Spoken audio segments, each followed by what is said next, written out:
Upang mabilis na makaresponde sa mga posibleng magiging epekto ng Bagyong Isang, itinaas na ng NDRRMC sa Blue Alert ang kanilang Operation Center. Pangungunahan yan ng Office of the Civil Defense at iba pang kinauukulang ahensya. Sa ngayon, may mga lugar na rin na nasa ilalim na ng Signal Number 1. Alamin ang kabuuan ng balita mula kay Catherine Landicho.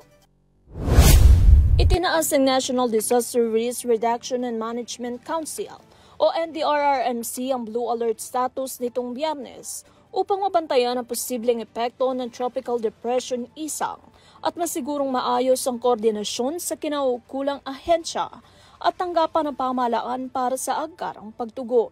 Sa ilalim ng Memorandum No. 214 Series of 2025 ay inilagay ng NDRRMC sa ilalim ng Blue Alert ang kanilang Operation Center.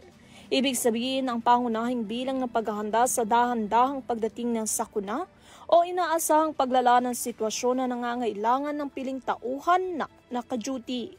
Ang mga pangunahing tauhan mula sa Office of Civil Defense, kasama na rin ng Detailed Duty Officers, ay inatasang ding mag-duty sa Operation Center.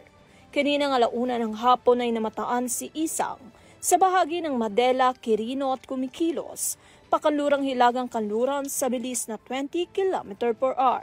Taglay nito ang lakas ng hangin na hanggang 55 km per hour at bugso na umaabot sa 90 km per hour.